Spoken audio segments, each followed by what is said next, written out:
o professor Cláudio Viegas. Então, Cláudio, eu passo para você dar continuidade, tá bom? E boa palestra para você. Eu vou trazer para vocês um, um assunto que ele é um pouco mais teórico, assim, a apresentação, ela não é tão rica de ilustrações como as anteriores, mas ainda assim trata de um assunto que ele tem passado muito desapercebido dentro dos serviços de radioterapia. Eles são pouco divulgados, é como se fosse um manual, né, que a gente diz que nós temos o péssimo hábito de não ler manual, e isso muitas vezes é verdade. Assim como em cursos técnicos e cursos superiores, existem o plano pedagógico que está disponível para o aluno nos serviços de radioterapia, de medicina nuclear. Para eles serem aprovados, eles precisam ter o plano de proteção radiológica. A apresentação vai ser sobre o plano de proteção radiológica, tá? Que é um documento que é obrigatório a existência, a confecção dele, e nele traz tudo que deve ter, como deve ter, o que o serviço precisa fazer regularmente, controle de qualidade, equipe.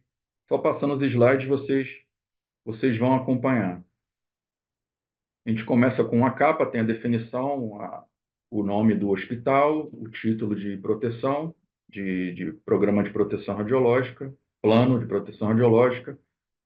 Eles são baseados nas normas da CNEM. A gente está em radioterapia agora, então mantém a 301, que são diretrizes básicas de proteção radiológica, a 602, licenciamento de instalações, a 610, que é a mais específica da radioterapia, e envolve também recomendações internacionais da Agência Internacional de Energia Atômica, que é o documento aqui sobre controle de qualidade. Então, o sumário é bem extenso, passa de 4 páginas, com a designação de cada parte do documento. Então, o que traz o conteúdo? Identifica a instalação, a sua direção, o objetivo da instalação, a descrição da prática, o que trata, o horário, os tipos principais de tumores, a identificação da estrutura organizacional da empresa, do hospital, a descrição de responsabilidade de cada ente envolvido, o supervisor de proteção radiológica, o titular da instituição, o responsável técnico, o especialista em física médica, os radio-oncologistas e os técnicos e enfermeiros de tratamento. Classificação e descrição de cada área da instalação, os mecanismos do sistema de controle de acesso, mapas de risco, equipamentos, fontes de emissoras de radiação, fonte de referência, instrumentos de dosimetria, programa de garantia de qualidade e monitoramento de área. Sistema de planejamento, técnica utilizada na instalação para tratamento, as doses anuais, programas de monitoração individual dos indivíduos ocupacionalmente expostos, os IOE, a descrição da monitoração diária, sistema de gerência, controle médico do IOE, programa de treinamento em proteção radiológica, níveis operacionais, descrição de procedimentos. Então, é um documento super completo, ele acaba tendo mais de 200 páginas, tá? E ele é super completo, parte a parte dele, a gente vai passar aqui, não vou me alongar muito, descrever ele totalmente, precisaria de bastante tempo, mas vou estar no intuito aqui de apresentar o que compõe e chamar um pouco a atenção de alguns itens mais importantes. Então, o objetivo da instalação é onde diz que ela vai fazer o tratamento com teleterapia ou braquiterapia, ou os dois, tá? São as duas formas de tratamento da radioterapia, e que vai seguir as normas 301 e 610 da Comissão Nacional de Energia Nuclear. O horário e os dias da semana que trata. Daí vem a identificação, essas personagens devem ser identificadas com seus registros nos seus órgãos de especialização. Então, como eu disse aqui, o supervisor de proteção radiológica tem que ter um substituto indicado. O supervisor e o responsável técnico, eles só podem assumir um serviço de radioterapia. Na medicina nuclear até é permitido assumir, se eu não me engano, 5 serviços, o SPR pelo menos. Tem o responsável técnico substituto e o especialista em física da radioterapia. Aí depois vem o quadro com nome dos médicos radioterapeuta ou radio-oncologista, como tem sido modernamente mencionados, os seus registros de conselho e as suas licenças de trabalho perante a Comissão Nacional de Energia Nuclear. Os físicos, idem, os técnicos da radioterapia, com conselhos o devido registro com a especialização em radioterapia para trabalhar no serviço, e os enfermeiros e técnicos em radio-oncologia, e todos com a especificação aqui da carga horária semanal, e as escalas quando houver. Então, o documento passa a descrever as responsabilidades de cada personagem desse. Então, é uma descrição exata de como está na norma. Ele tem que estar contido da mesma maneira no plano de proteção radiológica. Então, a responsabilidade de cada um, tá? Do titular, prover material humano, material técnico para trabalhar, manutenção dos equipamentos, contratos, o radio-oncologista. E aí tem a descrição, né, de o que cada um deve fazer, o físico na área dele fazer o planejamento, né, dos pacientes, mediante a prescrição médica para as doses de radioterapia relativa a cada tumor, baseado em estudos, em rotinas, em protocolos de oncologia, tá? Os técnicos fazer o tratamento, operar o equipamento, os enfermeiros oncológicos acompanhar os pacientes, tem toda a descrição, assim como está na norma em cada item. A descrição das áreas de instalação, elas são classificadas em área controlada, supervisionada ou área livre. Então, aqui a gente trata dos níveis de radiação de que cada área pode conter. Então, o que não é a área de circulação dos IOE e a área do tratamento é considerada área livre. E sendo área livre, o nível de radiação é mínimo possível, é como se fosse ambiente fora da instalação, tá? De tratamento. E dentro da área de tratamento temos a sala de tratamento, classificada como área supervisionada, e a área de controle do equipamento, área controlada. Tem os níveis de dose, então os indivíduos ocupacionalmente expostos, o IOE, os técnicos, físicos, médicos, enfermeiros que trabalham no ambiente, eles devem ser monitorados, tem aquele dosímetro individual, comum, como são usados nos técnicos de radiodiagnóstico, de medicina nuclear, que são verificados uma vez por mês, são renovados e as leituras são feitas em laboratórios especializados. Então, os níveis nessas áreas são superiores à área livre. Existem as tabelas com os níveis de dose estabelecidos nas normas e tudo bem especificado, tá? Então, no comando do aparelho, onde ficam os técnicos, classificado como área supervisionada, e enquanto dentro do aparelho, onde, no caso da radioterapia, fica sempre somente o paciente que vai receber o tratamento, não existe acompanhante, né? Não existe supervisor dentro da sala de tratamento, lá é considerada área controlada. Tem as outras salas. A L é a área livre, onde tem posto de enfermagem, tudo dentro da planta. Tem a planta aqui de um serviço aqui estabelecido. Então tem aqui a planta baixa é uma vista superior, onde tem o acesso do público aqui, sala de espera. A entrada aqui, como exemplo aqui, bom, não precisa ser um segredo aqui, isso aqui é a planta baixa do serviço de radioterapia lá do Hospital Universitário da UFRJ, o Clementino Fraga Filho. Então, logo na entrada aqui, tem um acesso a um tomógrafo aqui, que é dedicado para fazer o planejamento e simulação dos pacientes. Aqui uma sala de enfermagem, e aqui é a área onde os pacientes chegam, tá? O paciente chega para ser tratado, a sala de espera está aqui fora. Então, a partir dessa porta aqui, somente quem vai ser tratado e o acompanhante para conduzir o paciente até aqui. O acompanhante é orientado a sair da sala e os técnicos e enfermeiros de plantão aqui vão conduzir o paciente para dentro da sala de tratamento. Então, tem essa volta aqui. Não sei se vocês estão vendo o meu mouse, eu estou desenhando aqui. Aqui no alto à esquerda tem o equipamento de tratamento. Tá?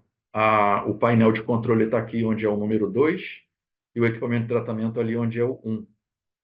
O tomógrafo, onde eu falei, está ali no 14, aqui no canto inferior esquerdo. Aqui no canto inferior tem, no número 12, é a sala de bracterapia, que no momento lá não está em funcionamento.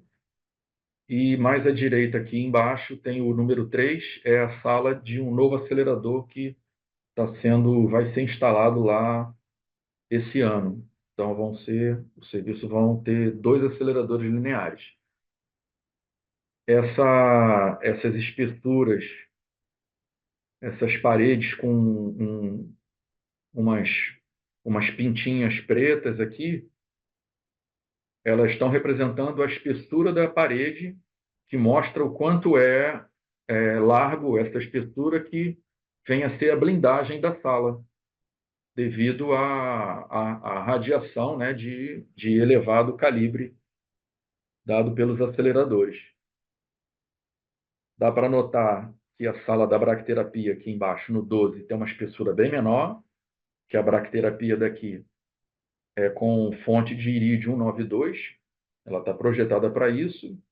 Então, é uma radiação com uma energia média de 73 kV, enquanto ali o acelerador tem 6.000 kV ou 10.000 kV, que é o caso de a gente chamar MV, né, que é 6 MV e 10 MV.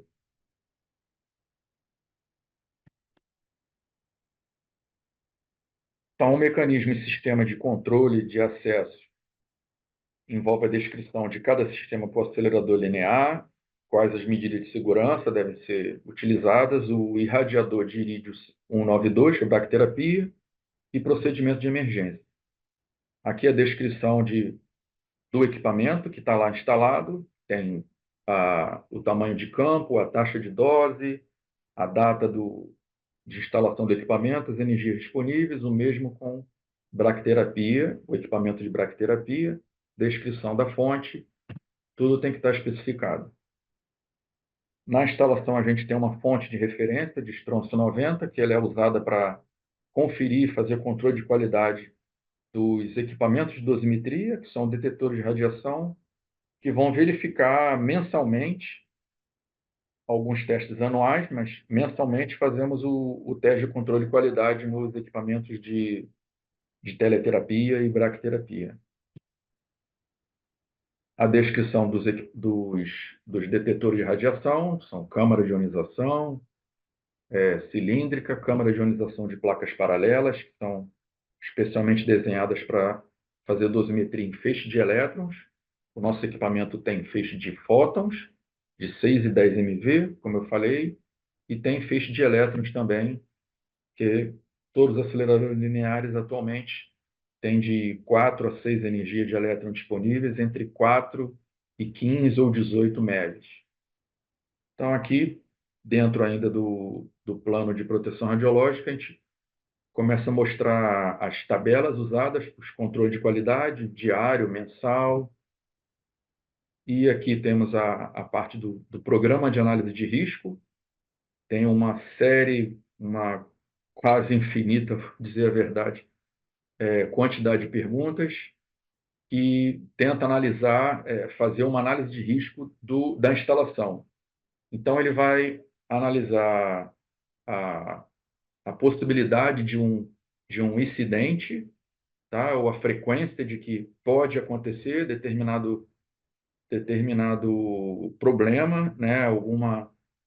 Tipo uma sobre-irradiação do paciente, existe mecanismos vários, eletrônico, de segurança, a possibilidade da porta, uma vez aberta, não cessar, por exemplo, né? Não cessar a irradiação do equipamento, ou o equipamento não parar de dar aquele feixe que foi programado para tanto tempo de ser dado. Então, tem uma quantidade bem grande de sistema de segurança.